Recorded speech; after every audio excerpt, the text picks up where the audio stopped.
नमस्ते दोस्तों, मैं हूं आपकी अपनी मनीषा और आप देख रहे हैं मनीषा रिव्यू। आज हम बात करने वाले हैं झनक सीरियल के एक ऐसे अपकमिंग ट्विस्ट के बारे में जो आपको अपनी सीट से हिलने पर मजबूर कर देगा।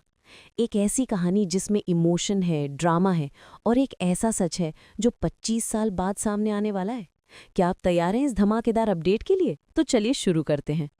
आप सबने अभी तक देखा है कि अदिति और ऋषि अनिरुद्ध के घर आए हैं पाक फेरे के लिए, लेकिन इस खुशी के माहौल में भी झनक को जिस तरह से अर्शी और अदिति बेइज्जत करते हैं, वो देखकर जेठू और बोडोमा का दिल दुख जाता है। उन्हें बड़ी झनक याद आ जाती है, वो झनक जिसने कभी इस घर को रोशन किया था। और फिर जेठू अनिरुद्ध के पास जाते हैं। उनका दिल दर्द से भरा हुआ है और वो अनी से पूछते हैं, अनी, तेरे अंदर दिल है या पत्थर? तेरे सामने तेरी बीवी और अदिति उस बच्चे को कितनी बेइज्जत कर रहे हैं और तू कुछ नहीं कह रहा। ये सुनकर अनिरुद्ध गुस्से में आ जाता है। वो जेठू पर भड़कता है और कहता है, जेठू, मैं आपको कितनी बार समझाया कि ये सारी बातें आप मुझसे मत कीजिए, लेकिन आपको बस एक ही बात दोहरानी है। मेरी बस एक ही बेटी है और वो है सिर्फ और सिर्फ अदिति। आज के बाद आप मुझे इस लड़की के बारे में एक शब्द भी नहीं कहेंगे। दोस्तों सोचिए, कितना दर्दनाक पल होगा ये। अनिरुद्ध का ये व्यवहार सुनकर सब लोग चौंक जाते हैं। और फिर बोडोमा, जो हमेशा से परिवार की रीढ़ रही हैं, वो अनी से कहती हैं, अनी बेटा, आज तुमने साबित कर दिया कि हम तुम्हारे लिए क्या मायने रखते हैं। 20 सालों तक जितना भी प्यार दिया, आज तुमने तुम्हारे जेठू को उतना ही दर्द दिया। खैर, मैं तो भूल ही गई थी, आखिर तुम शुभो के ही खून हो ना। तुम्हारे बाबा माँ सब लोग भी एक टाइम ऐसा था, वो लोग भी झनक को कभी नहीं अपनाए, और आज तुम वो सेम कर रहे हो, तो तुम में और तुम्हारे बाबा माँ में क्या ही फर्क है। और अप्पू की माँ ने तुम्हें क्या कहा कि इस बच्ची को अर्शी सारे मेहमान कितनी बेइज्जती करे, और तुम कुछ नहीं बोल रहे हो। अगर इस जगह में अदिति होती तो तुम बिल्कुल कहते। अगर तुम्हें ये लड़की पसंद नहीं तो क्यों लाए हो इस घर में? बेचारी अर्शी के घर में रह रही थी ना। मैं एक औरत हूँ अनिरुद्ध, और मैं समझ सकती हूँ कि झनक के अंदर क्या बीत रही है। बेचारी बच्ची, पहले उसकी माँ भी इस दर्द में गुजर के आज इस दुनिया से चली गई, और अब इस सयानी बेटी के साथ ही सब हो रहा है। अगर तुम इसे नहीं अपनाओगे तो इसको बेइज्जती भी करने की कोई जरूरत नहीं है।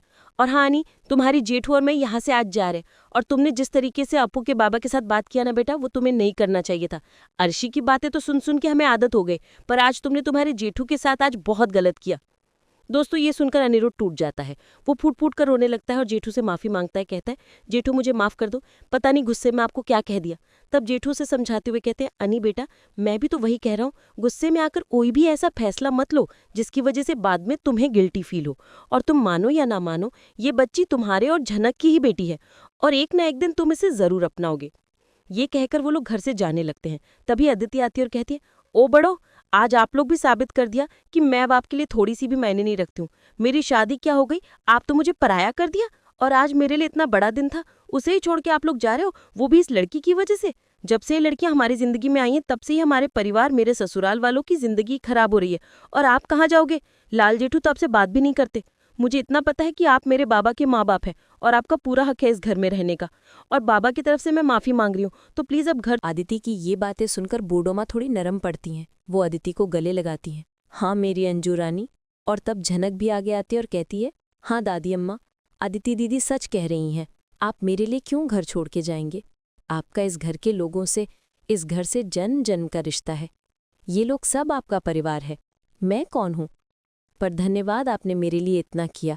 ये मेरे लिए बहुत बड़ी बात है, और मुझे इनसे कोई उम्मीद भी नहीं है कि ये मुझे कभी अपनी बेटी मानेंगे, क्योंकि हम भी कभी अपना बाबा नहीं मानते हैं। क्योंकि जिसके कारण मेरी अम्मा जिंदगी भर रोई हैं, उसको कैसे हम अपना बाबा का दर्जा दे पाएंगे? सर जी, इसका हिसाब तो एक न एक दिन जरूर होगा।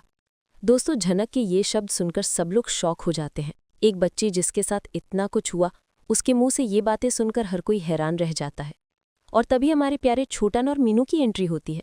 वो लोग अदिति की शादी में नहीं आ पाए थे, इसलिए अब आए हैं। छोटन अदिति को कहता है, अरे कहाँ है मेरी लाडो रानी?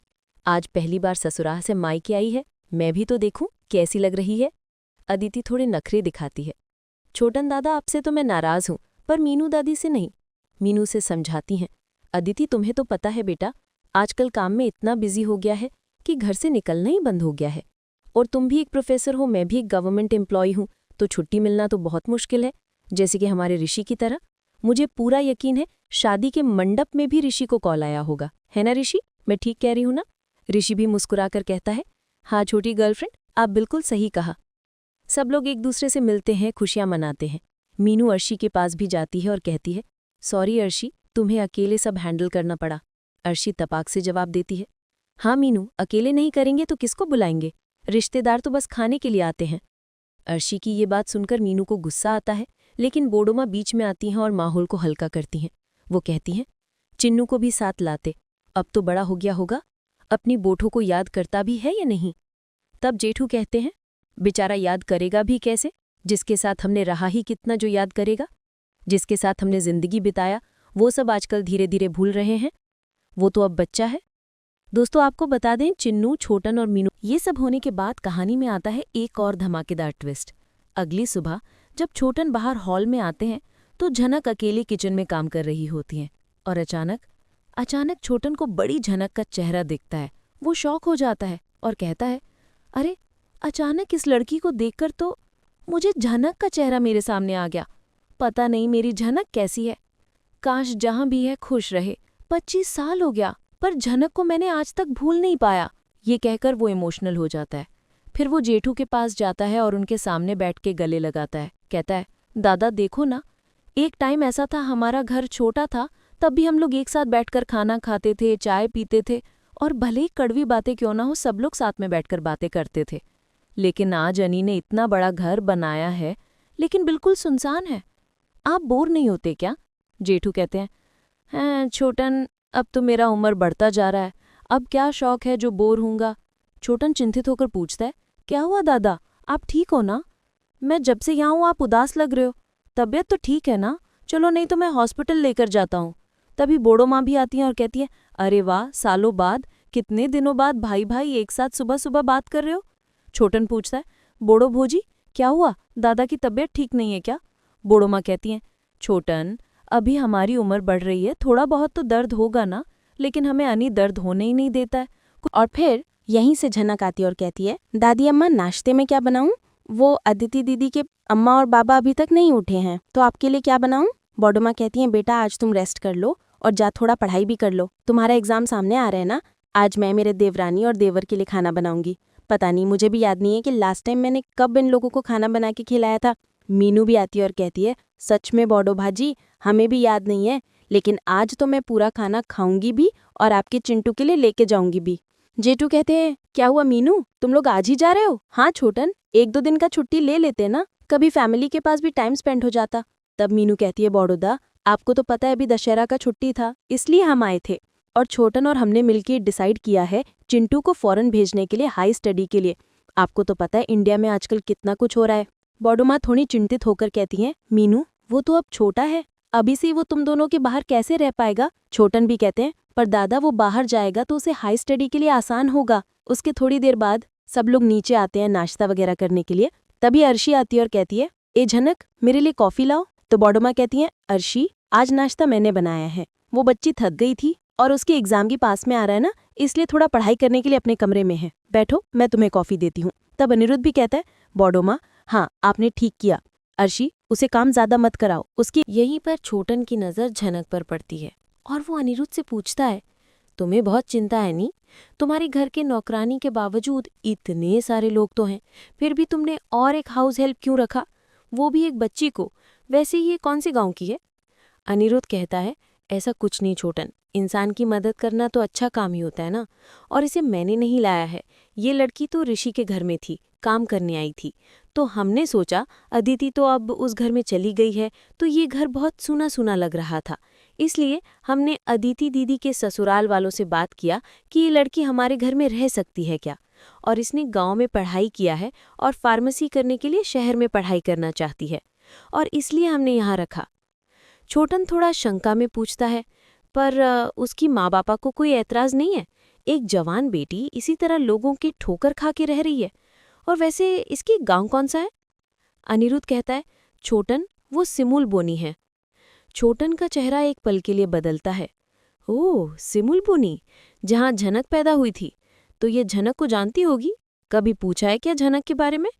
अनिरुद्ध कहता है, नहीं छोटन, मैंने नहीं पूछा है, लेकिन मुझे सुनने को मिला है कि झनक अब इस दुनिया में नहीं है। छोटन गहरी सांस लेता है और कहता है, हाँ, और बेचारी किसके सहारे जिएगी? पहले तो उसके माँ बापा ने छोड़ दिया, बाद में उसी पति ने, और इस दुनिया में रहकर भी क्या करती? पर अब अर्शी और तुम खुश तो हो ना? अब कभी भी झनक तुम्हें परेशान करने नहीं आएगी, क्योंकि 25 साल बाद भी अर्शी को ये लगता था ना कि झनक एक ना एक दिन ज़रूर आएगी, पर अब वो अब कभी नहीं आएगी। दोस्तों, छोटन की ये बातें सुनकर अनिरुद्ध इमोशनल हो जाता। लेकिन दोस्तों, कहानी अभी ख़त्म नहीं हुई है। अब आता है सबसे बड़ा ट्विस्ट। छोटन और मीनू वो दोनों चुपचाप झनक और अनिरुद्ध के सैंपल लेकर हॉस्पिटल जाते हैं डीएनए टेस्ट करवाने के लिए। और जब उसके 2 दिन बाद रिपोर्ट्स आती है तो छोटन आके अनिरुद्ध के गाल पर एक जोर का थप्पड़ मारता है। जी हाँ, आपने सही सुना, एक जोर का थप्पड़। और छोटन गुस्से में कहता है, आज तू भी साबित कर दिया कि तू भी तेरे बाप जैसा एक झूठा इंसान है, जो अपना रेप्यूटेशन के लिए एक लड़की की जिंदगी बर्बाद करते हो। और तुम मान या ना मान, लेकिन मुझे सब पता चल गया है कि ये झनक और कोई नहीं बल्कि तेरी और बड़ी झनक की बेटी है। और ये है डीएनए टेस्ट की रिपोर्ट्स। छोटन रिपोर्ट्स अनिरुद्ध के सामने फेंक देता है।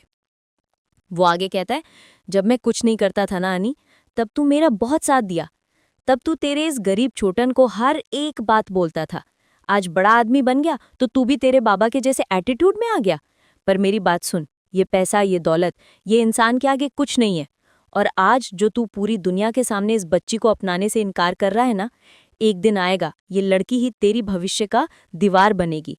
अगर तू झनक को सच प्यार करता था तो तुझे ये झनक को अपना नाम देना होगा, नहीं तो तुझे कोई हक नहीं है कि इसे अपने घर में रख के नौकरानी का काम कराने का। और जरूरत होगी तो मैं लूंगा झनक का साथ कानून के सहारे लेने में। अब तू बोल, तुझे क्या करना होगा। दोस्तों, वो रिपोर्ट्स और छोटन की बातें सुनकर अनिरुद्ध एकदम शॉक हो जाता है।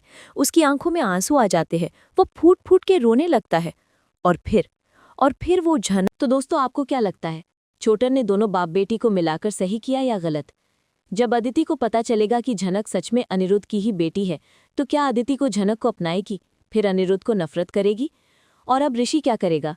क्या वो भी झनक के लिए कुछ करेगा? और एक ज़रूरी बात, क्या झनक अनिरुद्ध को अपने बाबा का दर्जा दे पाएगी या नहीं? ये सब में अदिति और ऋषि का रिश्ता क्या मोड़ लेगा? और क्या अर्शी भी झनक के लिए कोई बड़ा कदम उठाएगी? आपका क्या कहना है ये सब के बारे में? हमें कमेंट्स में ज़रूर बताएं। आपके विचार जानने के लिए मैं बहुत उत्सुक हूँ। क्या आप चाहते हैं कि अनिरुद्ध अपनी बेटी को अपना ले? क्या झनक को उसे माफ़ कर देना चाहिए? और ऐसे ही नई जानकारी के लिए, धमाकेदार अपडेट्स के लिए हमारे चैनल मनीषा रिव्यू के साथ बने रहें। अगर आपको ये वीडियो अच्छा लगा हो, ये कहानी सुनकर आपके दिल को छू गया हो, तो इसे लाइक करें और हमारे चैनल मनीषा रिव्यू को सब्सक्राइब करना ना भूलें। बेल आइकन भी प्रेस कर दीजिएगा ताकि आपको हर ताज़ा खबर सबसे पहले आपके पास जाए। मैं मिलती हूँ आपसे और एक धमाकेदार अपडेट्स के साथ। तब तक के लिए धन्यवाद। अपना और अपनों का ख्याल रखें।